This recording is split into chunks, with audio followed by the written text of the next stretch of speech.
என்னம்மா சொல்ற? ஆமா சார். இப்ப நான் அவரை தேடி போன போது அவர் என்னை ஏத்துக்க விருப்பம் இல்லைன்னு சொல்லிட்டாரு. அழுதேன்.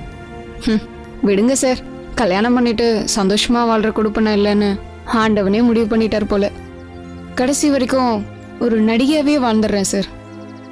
கீதா, காதல்ல தோல்வி அடைஞ்சிட்டா வாழ்க்கையே முடிஞ்சு போயிடுச்சுன்னு நினைச்சா அது தப்பு. உனக்கு அவன் இல்லைன்னு கடவுள் முடிவெடுத்திருப்பாரே தவிர உனக்கு கணவரே இல்லைன்னு நிச்சயம் முடிவெடுத்திருக்க மாட்டாரு. அவன் இல்லைன்னா என்னம்மா, உன்னை புரிஞ்சுக்கிட்ட நல்ல கணவன் உனக்கு கிடைப்பான். வீணா மனசை போட்டு குழப்பிக்காத. உங்க வார்த்தை எனக்கு ஒரு புது நம்பிக்கையை கொடுத்துருக்கு சார். உங்க படத்துக்கு டேட்ஸ் வேணும்னு நீங்க கேட்டப்போ நான் இல்லைன்னு சொன்னேன்ல சார். இப்ப சொல்றேன் சார், நீங்க எப்ப டேட்ஸ் கேட்டாலும் நான் கண்டிப்பா கொடுக்குறேன் சார். எனக்கு உங்க படம் தான் சார் முக்கியம். கீதா. Yes sir. நீங்க எனக்கு சொன்ன ஆறுதலுக்காக நான் சொல்ல சார், மனசார சொல்றேன் சார். நீங்க என்ன வாழ வச்ச தெய்வம் சார். கீதா, என் சுயநலத்தினாலையும் பொசசிவ்னஸ்னாலையும் நான் உன்னை ரொம்ப கொடுமைப்படுத்திட்டேன். ஆனா இப்போ கடைசியா நான் உனக்கு ஒரு கண்டிஷன் போட போறேன். அதுக்கு நீ ஒத்துக்கணும். சொல்லுங்க சார், நீங்க என்ன சொன்னாலும் கேட்கிறேன் சார். நீ இந்த படத்துக்கு அப்புறம் இனிமே சினிமாவுல நடிக்கவே கூடாது. சார்? எஸ், இது நான் எடுத்த உறுதியான முடிவு. இந்த படம் முடிஞ்சதும் உனக்கு ஒரு நல்ல பையனா பார்த்து நானே கல்யாணம் பண்ணி வைக்க போறேன். சந்தோஷம் தானே? ஏன் மௌனமா இருக்க? உன் அக்காவை பத்தி யோசிக்கிறியா? இல்ல சார், இனி நான் அவங்களுக்கு தேவைப்பட மாட்டேன். அதான் என் தங்கச்சி மகாவை கட்டாயப்படுத்தி சினிமாவில் நடிக்க வைக்க ஏற்பாடு பண்ணிருக்காங்க. என்னமா சொல்ற? மகாவியா? உன் அக்கா இன்னைக்கு என்கிட்ட வாய்ப்பு கேட்ட வந்தப்போ நான் முடியாதுன்னு சொல்லி அனுப்பினேன்னு. நீங்க அனுப்புனீங்க, ஆனா உங்க ஃப்ரெண்டு டைரக்டர் கார்த்திகேயனும் அந்த கெலக்டிவ் ப்ரொடியூசர் ரம்யம் மதனகோபாலும் சேர்ந்து மகாவை ஹீரோயின் ஆக்க முடிவு பண்ணிட்டாங்க. கார்த்திகேயன் அப்படி செஞ்சா நான் அவங்கிட்ட பேசிக்கிறேன். நீ எதை பத்தி கவலைப்படாத, நான் வரேன். திரும்பவும் சொல்றேன், நம்ம படம் முடிஞ்சதும் உனக்கு கல்யாணம். ஓகே? Okay sir.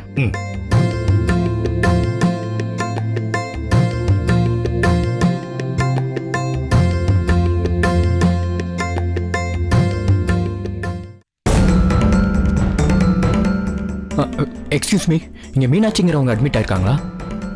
கொஞ்சம் வெயிட் பண்ணுங்க. அவங்க ஹஸ்பண்ட் பேரு? தர்மலிங்கம். மேல செகண்ட் ஃப்ளோர் போயிடுங்க. ஓகே, வா.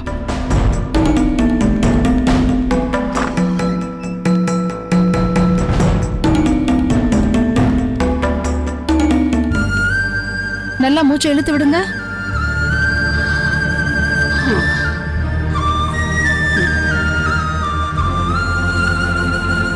சத்யா, அத்தை இருக்காங்க, வா அப்புறம் வந்து பார்க்கலாம். டாக்டர், அண்ணியை என்னைக்கு டிஸ்சார்ஜ் பண்ணலாம்? இன்னும் 2 டேஸ்ல பண்ணிடலாமா?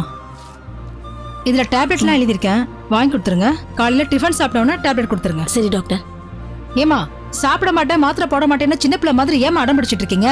வேலைக்கு ஒழுங்கா சாப்பிட்டுட்டு டேப்லெட் போட்டா தானே உங்க உடம்பு குணமாகும். அப்பதானே வீட்டுக்கு போக முடியும். இல்லைன்னா ஹாஸ்பிட்டல்ல இருக்க வேண்டியதுதான். இல்ல டாக்டர், நான் ஒழுங்கா சாப்பிடுறேன். சரி, மத்தியானம் வந்து பாக்குறேன். சரி டாக்டர். ஏய் கற்பகம், நீதான் டாக்டர் கிட்ட நான் சாப்பிடலன்னு சொன்னியா? நான் ஏன் சொல்றேன்? நான் அண்ணன் கிட்ட சொன்னேன், அண்ணன் டாக்டர் கிட்ட சொல்லிருப்பாரு. சரி அண்ணி, நான் வீட்டுக்கு கிளம்புறேன். உங்களுக்கு ஏதாவது வேணும்னா சொல்லுங்க, அண்ணன் கிட்ட கொடுத்து அனுப்புறேன். ஒண்ணும் வேண்டாம். சரி அண்ணி, அண்ணன் கிட்ட டிஃபன் கொடுத்து அனுப்பும் போது இந்த மாத்திரை சீட்டை கொடுத்து அனுப்புறேன். அண்ணன் மாத்திரை வாங்கி வந்து கொடுப்பாரு. சரியா? நான் இப்ப கிளம்புறேன்.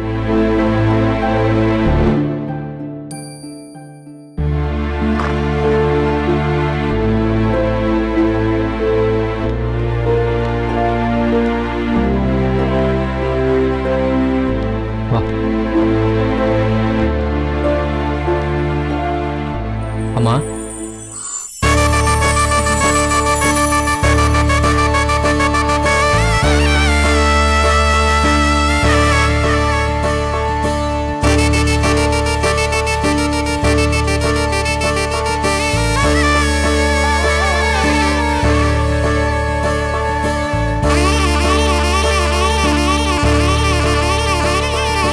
சக்தி.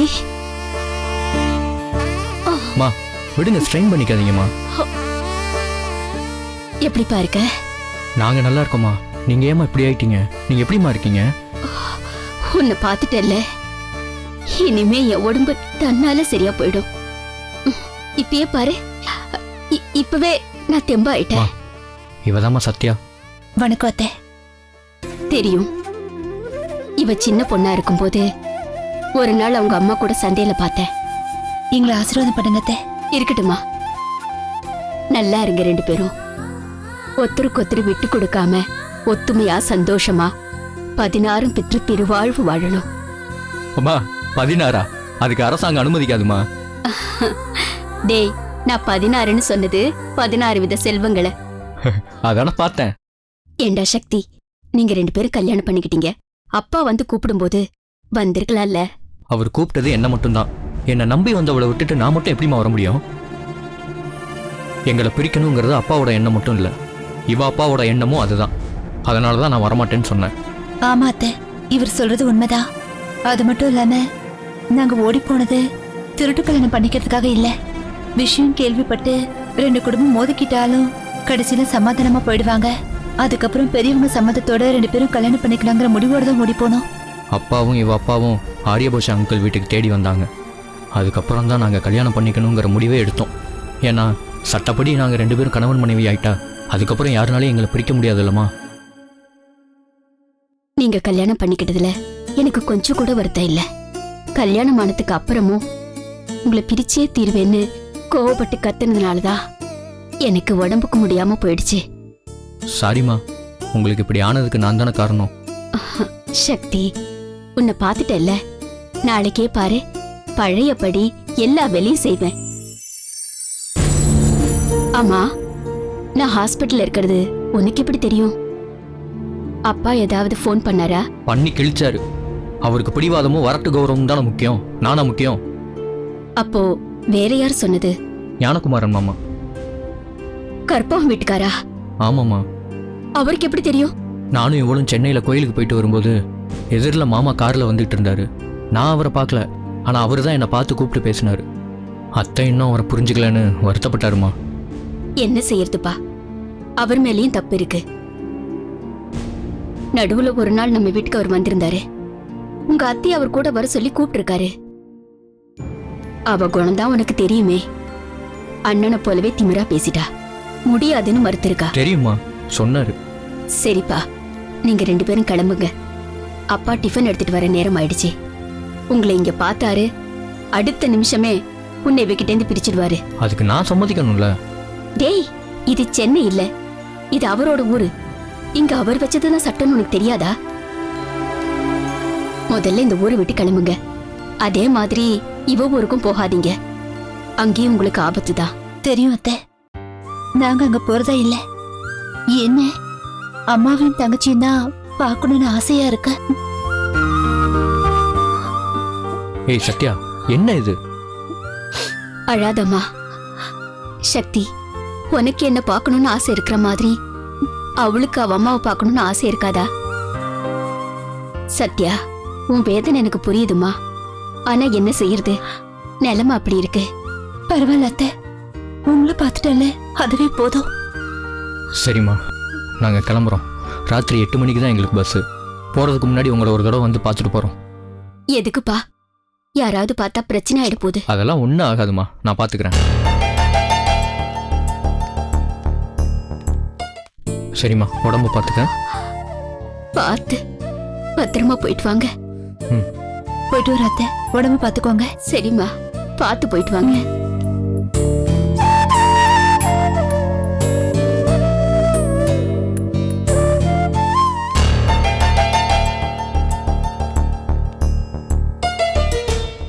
மீனாட்சி, வாங்க வாங்க. ஏன் இவ்வளவு லேட்டு? அம்மா, இன்னைக்கு என்ன டிஃபனு? அட, என்னடி இது ஆச்சரியமா இருக்கு. ஏண்டி, கற்பகம் வீட்டுக்கு வந்திருக்கும் போது மீனாட்சி எப்படி இருக்கான்னு கேட்டேன். ரொம்ப சோகமா இருக்கான்னு சொன்னா. இங்க வந்து பார்த்தா நீ இவ்வளவு தெம்பா இருக்க, சாப்பிட அடம்பிடிச்சுக்கிட்டு இருக்காங்கன்னு சொன்னா. இப்ப என்னடான்னா என்கிட்டயே டிஃபன் என்னன்னு கேக்குற. என்னடி, என்ன விஷயம்? அதெல்லாம் ஒண்ணு இல்லைங்க, எனக்கு உடம்பு நல்லா ஆயிடுச்சு. அதான். நான் நம்ப மாட்டேன். என்னமோ நடந்திருக்கு. ஆமா, சக்தி பையன் எங்க வந்தானா? சே, அவன் எதுக்கு இங்க வர போறான்? நான் ஹாஸ்பிட்டல்ல இருக்கிற விஷயம் முதல்ல அவனுக்கு எப்படி தெரியும்? நீங்க சொன்னாதான் உனக்கு தெரியும். நீங்க தான் அவன் கூட பேசுறதே இல்லையே. இரு. ஆ, அவன் அந்த பொண்ணு கிட்ட இருந்து முதல்ல பிரிச்சுட்டு தான் மறுவேலைன்னு சுத்திட்டு இருக்கீங்களே. பின்ன அவங்க 2 பேரையும் சேர்த்து வச்சு ஆசீர்வாதம் பண்ண சொல்றியா? ஏண்டி நீ வேற இப்ப எதுக்கு அந்த பசங்களை பத்தி எல்லாம் பேசிக்கிட்டு? அதை விடு, உனக்கு குணமாயிடுச்சுல்ல, எனக்கு அது போதும். அத டிஃபன் கொண்டு வந்திருக்கேன், சாப்பிட்டு மாத்திரை. பத்தியா, மாத்திரை வாங்க மறந்துட்டேன். கற்பகம் மாத்திரை வாங்க சொல்லி என்கிட்ட பிரிஸ்கிரிப்ஷன் கொடுத்தா, நான் மாத்திரை வாங்காம வந்துட்டேன். நான் போய் வாங்கிட்டு வந்துட்டு அப்புறம் டிஃபன் கொடுக்குறேன், சாப்பிட்டுட்டு தெம்பா பேசுவோம். சரிங்க, சீக்கிரம் போயிட்டு வாங்க.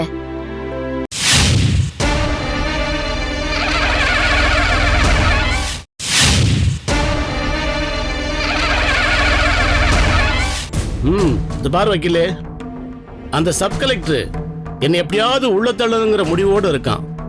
என்னுடைய செல்வாக்கை பயன்படுத்தி பிடிபட்ட என்னுடைய லாரிகளை வெளியே கொண்டு வந்துருவேன்னு தெரிஞ்சதும் இப்போ புதுசா என் பேர்ல ஒரு கம்ப்ளைண்ட் கொண்டு வந்திருக்கான். அப்படியா?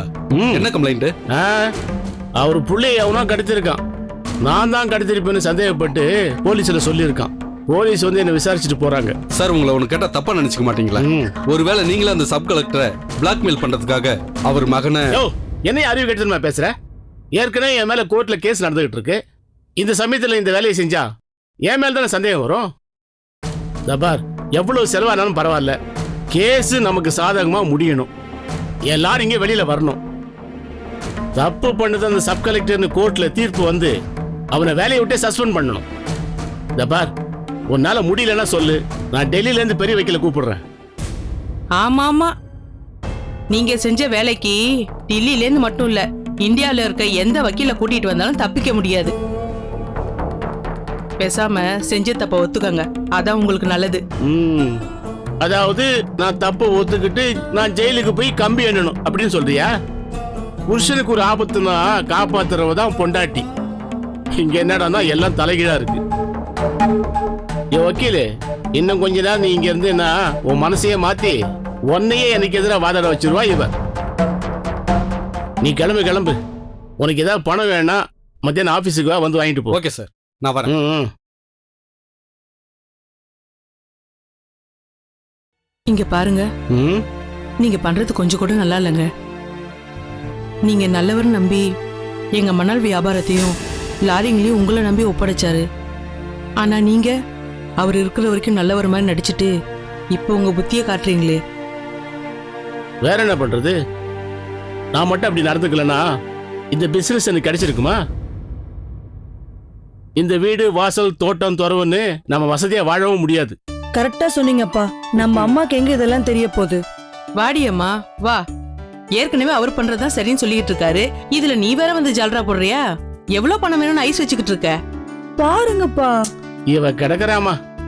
அம்மா, இன்னைக்குதான் காலேஜ் இல்லையே, காலங்காலத்துல எங்க கிளம்பிட்டேன்? இன்னைக்கு என் ஃப்ரெண்ட் பானோட பர்த்டேப்பா. நாங்க எல்லாருமே தீம் பார்க் போறோம். அங்கேயே எங்களுக்கு லஞ்சும் ஏற்பாடு பண்ணிருக்கா. சோ அதனால கிளம்பிட்டு இருக்கேன். அப்படியாமா?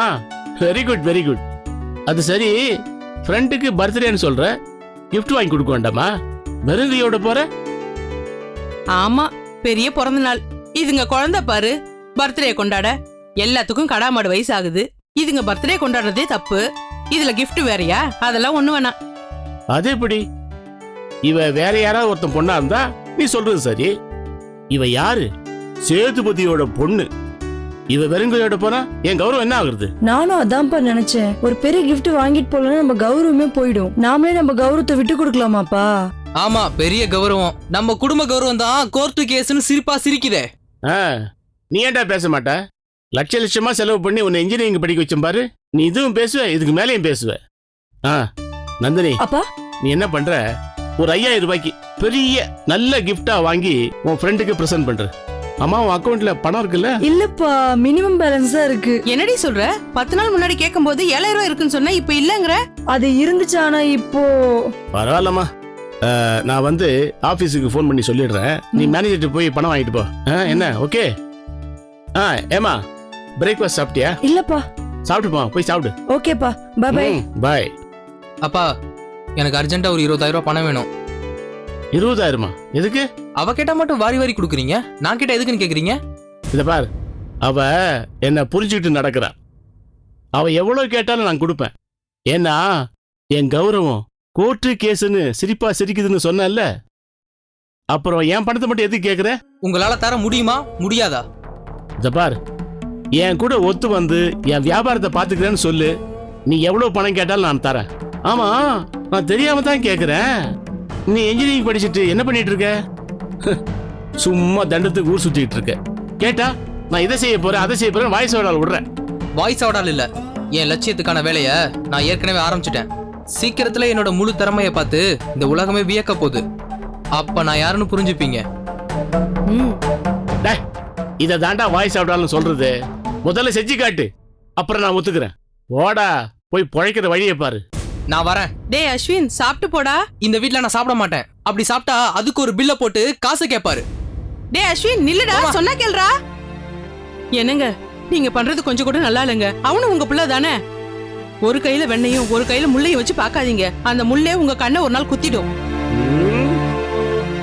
ஏய், இது அருவா பிடிச்ச கைடி. அந்த முள்ளாலெல்லாம் என்ன ஒண்ணும் செய்ய முடியாது. அதை கிள்ளி போட்டுட்டு நான் பாட்டுக்கு என் வழியில போய்கிட்டே இருப்பேன்.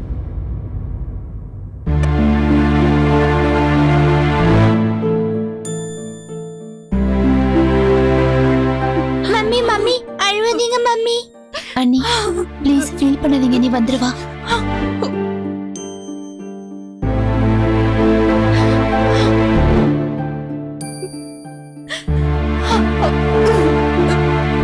அண்ணி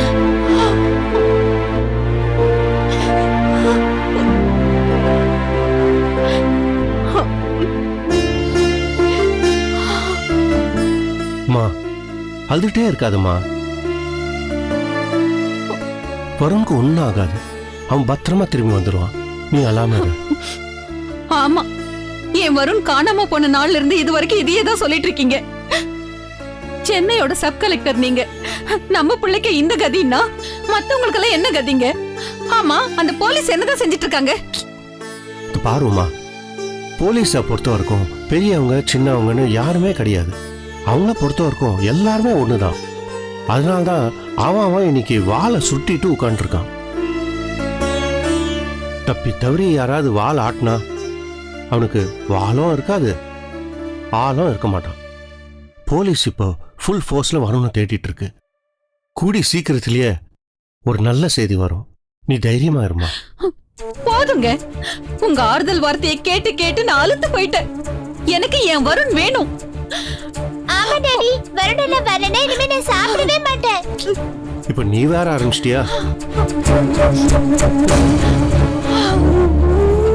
எனக்கு நினைவு தெரிஞ்ச நாள்ல இருந்து நீங்க இவ்ளோ ஃபீல் பண்ணி நான் பார்த்ததே இல்ல. ஆனா கொஞ்ச நாளா தானா நம்ம வீட்ல இப்படி எல்லாம் நடக்குது. ஆமாம்மா, எல்லாம் காலபைரவன் கொடுக்குற சோதனைன்னு நினைக்கிறேன். கோயில் திருப்பணி நடக்காம நின்னதுல இருந்து எல்லாருக்கும் பிரச்சனை தான். என்னங்க, வருண் நமக்கு கிடைச்ச உடனே எல்லார் கை கால்ல விழுந்தாவது நம்ம கோயில் திருப்பணியை திரும்ப ஆரம்பிச்சிருவோங்க. இப்ப இருக்கிற நிலைமையில இதெல்லாம் சாத்தியமான்னு தெரியாது. தர்மலிங்கத்துக்கும் காத்தவராயனுக்கும் ஏற்கனவே ஒத்து வராது.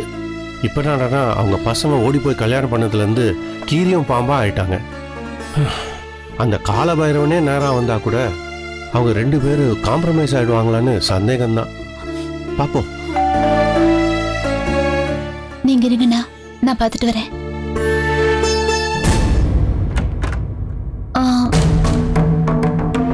யார் நீங்க? சாரை பார்க்கணும். நான் ஸ்பெஷல் பிரான்ச் ஆஃப் ஸ்ரீகாந்த். உள்ள வாங்க.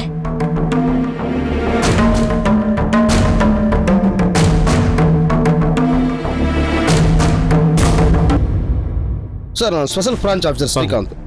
உட்காருங்க. Thank you sir. சொல்லுங்க சார். உங்கள் சன் காணாம போனதை பற்றி நான் தான் இன்வெஸ்டிகேஷன் பண்ணுறேன் சார். சரி, ஏதாவது இன்ஃபர்மேஷன் கிடைச்சிருக்கா? Yes sir. என்னங்க?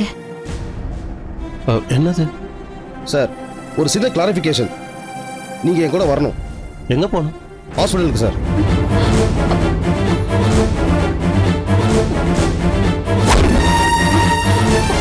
என்னது ஹாஸ்பிட்டலா?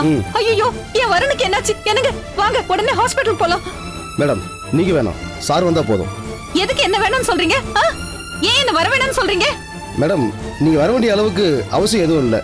சார் வந்தா போதும் சார். ஆமாம்மா, நீ வீட்லயே இரு. வருணுக்கு ஒன்றும் ஆயிருக்காது. நான் போயிட்டு வரேன். இல்லங்க ஹாஸ்பிட்டலுங்கிறாரு எனக்கு என்னமோ பயமா இருக்குங்க. வேண்டாமா, நீ இங்கே இரு, நான் போயிட்டு அண்ணி வரேன். ப்ளீஸ் அண்ணி சரோ, நீ உமாவை பார்த்துக்கோ. இருங்க. வாங்க போலாம் சார்.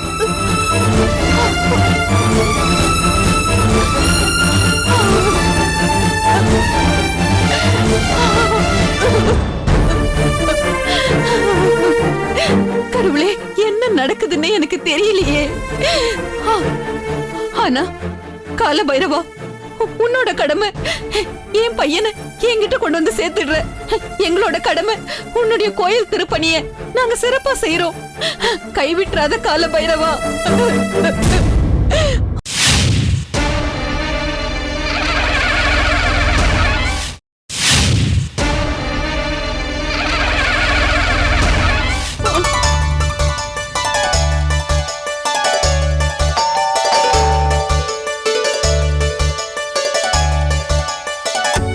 வணக்கம். வணக்கம். நீங்க? என் பேர் ஆளவன் தான். சரவணா பில்டர்ஸ் அண்ட் ப்ராப்பர்ட்டிஸோட முதலாளி. உங்க பொண்ணு அகல்யாவை காதலிக்கிறானே பிரேம், அவனோட அப்பா. ஓ அப்படியா? வாங்க வாங்க, உள்ள வாங்க. வாங்க உட்காருங்க. சொல்லுங்க, என்ன விஷயமா வந்திருக்கீங்க? சுத்தி வளைச்சு பேசாம நேரா விஷயத்துக்கே வர. எனக்கு இருக்கிறது ஒரு பையன் ஒரு பொண்ணு, ரெட்டை பிறவிங்க. உங்க பொண்ணு காலம் பூரா நிம்மதியா வாழற அளவுக்கு என்கிட்ட சொத்து இருக்கு. நீங்க சரின்னு சொன்னீங்கன்னா ஒரு நல்ல நாள் பார்த்து முறைப்படி உங்க வீட்டுக்கு பொண்ணு கேட்க வரேன். நீங்க இவ்வளவு தூரம் வெளிப்படைய பேசுறதுனால நானும் வெளிப்படைய சொல்றேன். இங்க பாருங்க, உங்க அளவுக்கு நான் பெரிய கோடீஸ்வரர் இல்லைன்னாலும் கௌரவமா என் குடும்பத்தை வாழ வைக்கிற அளவுக்கு எனக்கு வசதி இருக்கு. தாயில்லாத குறை இல்லாம என் பிள்ளைங்களை நான் நல்ல முறையில வளர்த்திருக்கேன். அவங்களுக்கு பூரண சுதந்திரத்தையும் கொடுத்திருக்கேன். ஆனா என் பொண்ணு உங்க பையனை என் வீட்டுக்கு கூட்டிட்டு வந்தப்போ அது தப்புன்னு சொல்லி நான் கண்டிச்சு அனுப்பிச்சேன். தெரியும், என் பையன் என்கிட்ட சொல்லி ரொம்ப வருத்தப்பட்டான். இருக்கலாங்க, அவங்க 2 பேரும் சேர்ந்து ஒன்னா வெளியே சுத்துறத நமக்கு தெரிஞ்சவங்க யாராவது பார்த்தா 4 விதமா பேசுவாங்க. அப்புறம் வருத்தப்பட போறது யாரு? நாம தானே. அது எனக்கு புரியுது, ஆனா சின்னஞ்சிறுசுங்களுக்கு புரியலையே. என்னமோ அவங்கள நாம பிரிக்க பாக்குறோம்ல நினைக்கிறாங்க. அதுக்கு அவங்க இஷ்டத்துக்கு விட்டுறதா? குடும்ப கௌரவம்னு ஒண்ணு இல்ல. எங்க நாளைக்கு என்ன பார்த்து சொந்த பந்தங்களா என்னடா பொண்ணை வளர்த்திருக்கேன்னு கேட்டா எனக்கு அசிங்கம் இல்ல? இத பாருங்க, கல்யாணத்துக்கு அப்புறம் அவங்க 2 பேரும் சேர்ந்து தானே வாழ போறாங்க கடைசி வரைக்கும். இப்ப கொஞ்ச நாளைக்கு ஒருத்தர் சந்திக்காம இருந்தா என்ன குறைஞ்சிட போகுது? அதனால காலகாலத்துல கல்யாணத்தை பண்ணி வச்சுட்டா பிரச்சனை இல்லை பாருங்க. ஒத்துக்கிறேங்க, ஆனா அதுக்கு ஒரு நேரம் வரணும் இல்லையா? நான் எதுக்கு உங்களை அவசரப்படுத்துறேன்னா, என் 2 பசங்களுக்கும் ஒரே மேடையில ஒரே நாள்ல கல்யாணம் பண்ணி வைக்கணும்னு என் பொண்டாட்டி சத்தியம் வாங்கிட்டு இறந்து போயிட்டா. அதுதான் பிரச்சனை. நீங்க சரின்னு சம்மதிச்சா நான் என் பொண்ணுக்கு நல்ல மாப்பிள்ளையா பார்த்து என் பொண்டாட்டி ஆசைப்பட்ட மாதிரியே ஒரே நாள்ல 2 கல்யாணத்தையும் பண்ணிடுறேன். என்ன சொல்றீங்க? உங்க அவசரம் உங்களுக்கு, அத நான் தப்புன்னு சொல்லல. ஆனா எங்களுக்குன்னு சில வரமுறைகள் இருக்கு இல்லையா? மூத்த பொண்ணு இருக்கும்போது சின்ன பொண்ணு கல்யாணம் பண்றது எங்க குடும்பத்திலே இதுவரைக்கும் இல்லாத ஒரு பழக்கம். அதை நான் மீற விரும்பல. சரி, மீற வேணாம். உங்க மூத்த பொண்ணுக்கு ஒரு நல்ல மாப்பிள்ளையா பாருங்க. நல்ல நாளா பார்த்து ஒன்னாவே கல்யாணத்தை வச்சுக்கலாம். நீங்க சுலபமா சொல்லிட்டீங்க. ஆனா என் மூத்த பொண்ணு கல்யாணமே வேண்டான்னு சொல்லிட்டு இருக்கா. ஏன்? அது அவ போலீஸ்ல இருக்கா இல்லையா? அவ சாதிக்க வேண்டியது நிறைய இருக்கான். அதெல்லாம் முடிஞ்ச பிறகுதான் கல்யாணம் செஞ்சுக்குன்னு சொல்ற. சொல்றேன்னு தப்பா எடுத்துக்காதீங்க. உங்க மூத்த பொண்ணு இப்போதைக்கு கல்யாணம் வேணான்னு சொல்றாங்க. உங்க சின்ன பொண்ணுக்கு மாப்பிள்ளை ரெடியா இருக்கான். ஆனா நீங்க பெரிய பொண்ணுக்கு ஆனதுக்கு அப்புறம் தான் சின்ன பொண்ணுக்கு கல்யாணம். அதுதான் எங்க பரம்பரை பழக்கம்னு பிடிவாதம் பிடிக்கிறீங்களே. நான் பிடிவாதம் பிடிக்கல. ஆனா காலகாலமா வழக்கமா நடக்கிற நடைமுறை, அதை நான் மீற முடியுங்களா? இத பாருங்க, நம்ம காலத்துல பெத்தவங்க பார்த்து வச்ச பொண்ணு தான் நம்ம கல்யாணம் பண்ணிக்கிட்டோம். ஆனா இந்த காலத்து பசங்க அவங்க வாழ்க்கை துணைய அவங்களே தேடிக்கிறாங்க. அப்படி இருக்கும்போது யாருக்கு முதல்ல அமையுதோ அவங்களுக்கு கல்யாணம் பண்ணி வைக்கிறது எனக்கு தெரிஞ்சு தப்பு இல்ல. இதெல்லாம் கேட்கறதுக்கு வேணா நல்லா இருக்கலாம், ஆனா நடைமுறைக்கு ஒத்து வராதுங்களே. ஆனா நீங்க வேணா பெருந்தன்மையா மூத்த பொண்ணுக்கு கல்யாணம் ஆகலனாலும் பரவாயில்ல, நான் இளைய பொண்ணை என் மருமகளா ஏத்துக்கிறேன்னு சொல்லலாம். அதை நான் சம்மதிக்கிறேன்னு வச்சுக்கோங்க. அதுக்கப்புறம் என் மூத்த பொண்ணு கேட்டு வரவங்க மூத்தவ இருக்கும்போது இளைய பொண்ணுக்கு கல்யாணம் பண்றீங்களே, மூத்தவளுக்கு ஏதாவது பிரச்சனையா அப்படின்னு என்ன கேட்டா என்னால என்ன பதில் சொல்ல முடியும்? உண்மையை சொல்லுங்க. சொல்லலாங்க, ஆனா அதை அவங்க நம்பணுமே. நம்பலன்னா என் பொண்ணோட வாழ்க்கை கேள்விக்குறியாடி இல்லையா? அப்போ உங்க பெரிய பொண்ணுக்கு கல்யாணம் பண்ணாதான் உங்க சின்ன பொண்ணுக்கு கல்யாணம்னு சொல்றீங்க. ஆமாங்க, அதாங்க எல்லாருக்கும் நல்லது. உங்க முடிவை நீங்க சொல்லிட்டீங்க. என் முடிவை நான் சொல்லணும் இல்லையா? என் பொண்ணு கல்யாணத்தை ரொம்ப நாள் என்னால தள்ளி போடவே முடியாது. நான் ஏற்கனவே சொல்லிட்டேன் என் 2 பசங்க கிட்டயும் ஒரே நாள்ல ஒரே மேடையில கல்யாணத்தை பண்ணணும்னு. உங்களால உங்க சம்பிரதாயத்தை எப்படி மீற முடியாதோ அதே மாதிரி என் சத்தியத்தையும் என்னால நிச்சயமா மீற முடியாது. உங்க சின்ன பொண்ணு வாழ்க்கை நல்லா இருக்கணும்னா உங்க பெரிய பொண்ணுக்கு கொஞ்சம் எடுத்து சொல்லுங்க, அவங்கள சீக்கிரம் கல்யாணம் பண்ணிக்க சொல்லுங்க. அப்படி பண்ணிட்டா யாருக்கும் எந்த பிரச்சனையும் இருக்காதுல்ல. யார் மனசும் வருத்தப்படாம எல்லாமே சுமூகமா நடந்தா எல்லாருக்கும் நல்லது. யார் தலையில என்ன எழுதியிருக்கோ அதுதான் நடக்கும். அப்ப நான் வரேங்க. என்னங்க, ஏதாவது சாப்பிட்டு போலாம். எல்லாம் நல்லபடியா நடக்கட்டும். அப்புறம் விருந்தே சாப்பிடுற. நல்லது, வாங்க.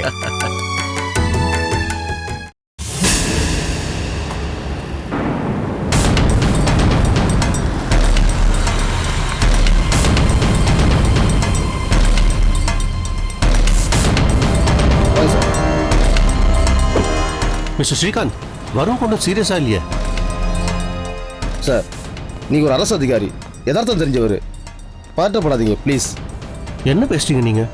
உள்ள பாசத்துல அதிகாரியும் ஒண்ணுதான், அன்னாடம் காட்சியும் ஒண்ணுதான்.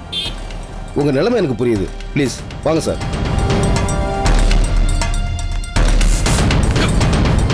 கண்ணு தெரியல, பாத்து போயா. சார், கேஷுவாலிட்டி சார் எனக்கு தெரியும், வாங்க வாங்க.